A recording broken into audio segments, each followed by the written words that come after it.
नमस्कार मित्रों, स्वागत है आपका ज्ञान गंगा आयुर्वेद क्लासेस में। आज हम लोग बात करने वाले हैं वैद्य प्रधानत्व अर्थात वैद्य की प्रधानता। प्रधानत्व मतलब प्रधानता। जो वैद्य अर्थात जो विशेषज्ञ होते हैं, जो डॉक्टर होते हैं, वो प्रधान होते हैं, जो मेन होते हैं। इसको हम लोग इस भाषा में कह सकते हैं कि चिकित्सा चतुष्पाद में वैद्य की प्रधानता। जो चिकित्सा चतुष्पाद होता है अर्थात विशेषज्ञ अर्थात वैद्य, द्रव्य अर्थात औषध, परिचारक अर्थात स्टाफ नर्स और रोगी, इन चारों में जो मुख्य होता है वो प्रधान कौन होता है? वैद्य होता है। तो किस तरह से चरक ने अपनी ये बात सिद्ध किया है, आइए इसकी बात करते हैं। उससे पहले हम लोग जान लेते हैं कि जब कोई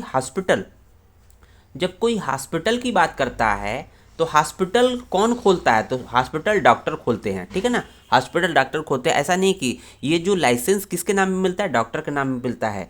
कोई नर्सिंग स्टाफ भले ही खोल के बैठ जाए, बट ये अवैध रूप से है। तो कहीं ना कहीं जो हॉस्पिटल होता है वो डॉक्टर खोलता है अर्थात वैद्य खोलते हैं। उसके वैद्य के अंडर में कौन कौन से होते हैं? चाहे नर्सिंग स्टाफ हो, चाहे मेडिसिन हो, चाहे रोगी, हर कोई वैद्य के ही अंडर में होते हैं, अधिकार क्षेत्र में होते हैं। इसलिए यहाँ पर वैद्य को प्रधान बोला गया है इन चारों में। आइए बात करते हैं चरक ने किस तरह से ये बातें कही है, सिद्ध कही है। हम लोग जानते हैं कि जो चिकित्सा चतुष्पाद होता है, ये जो चारों चीज़ें होती हैं, हर एक के 4-4 गुण होते हैं। इसलिए चिकित्सा चतुष्पाद के कुल गुणों की संख्या 16 होती है।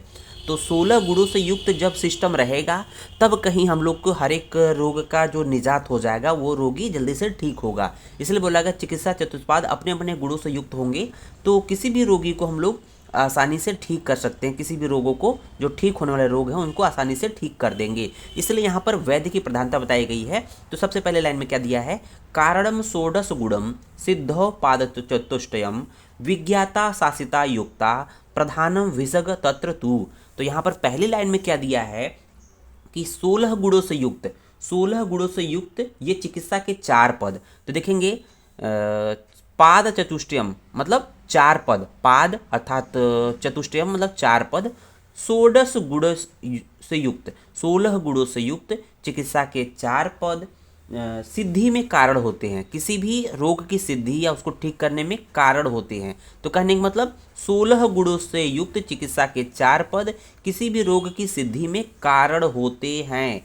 तो रोग को ठीक करना तो ऐसा नहीं कि सिर्फ वैद्य रोग को ठीक कर देगा। उसके लिए आपको दवा भी चाहिए, उसके लिए आपको नर्सिंग स्टाफ भी चाहिए, उसके लिए आपको रोगी की भी आवश्यकता होती है। तो ये चारों की रिक्वायरमेंट है। लेकिन जो उसमें वैद्य क्यों श्रेष्ठ है, उसके बाद बोला है विज्ञाता। विज्ञाता मतलब क्या है कि इन चारों में औषध को जानने वाला। तो जो है इन चारों में औषध को कौन जानता है? डॉक्टर या वैद्य ही जानते हैं, तो इसको बोलते हैं विज्ञाता।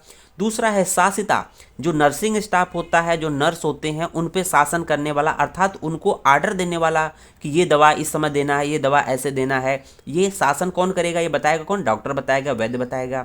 और योक्ता, योक्ता मतलब परिचारक पर तरह से क्या है कि रोगी में रोगानुसार औषध योगों का योग करने वाला।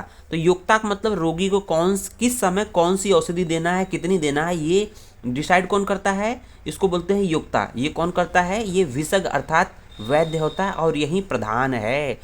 योक्ता प्रधानम विशेषज्ञ तत्र तू। यही प्रधान जो होता है, ये जो विशेषज्ञ अर्थात वैद्य प्रधान होता है।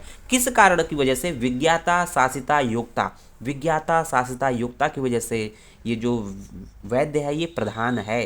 तो आपको पॉइंट याद रखना, वैद्य क्यों प्रधान है? क्योंकि विज्ञाता, क्योंकि वो सभी औषधियों को जानता है। शासिता नर्सिंग स्टाफ पे आर्डर देता है कि ऐसे ऐसे दवा करना है, ऐसे ऐसे ठीक करना है। योक्ता अर्थात कौन से रोगी में कौन सी औषध दी जाएगी, उसको बोलते हैं योक्ता।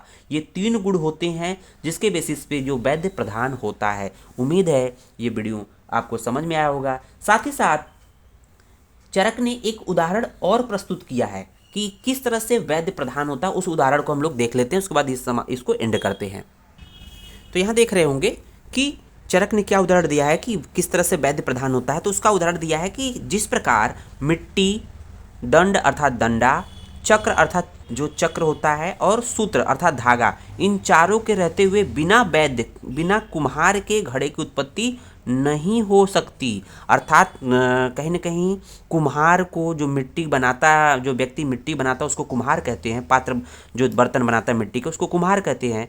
उसके बिना, चाहे वो मिट्टी, दंड, चक्र और सूत्र के साथ रहने से नहीं हो सकता है। अर्थात कुम्हार के बिना ये संभव ही नहीं है कि ये कोई दीपक या कोई घड़ा या कोई मिट्टी का पात्र बन जाए।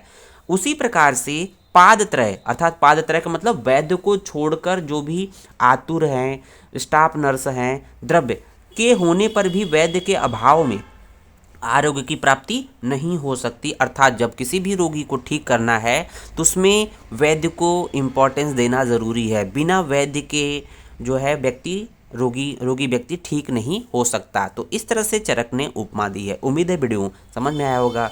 वीडियो को लाइक जरूर करें, साथ ही साथ चैनल को सब्सक्राइब करें और वीडियो को शेयर साथ ही साथ जरूर करें। धन्यवाद।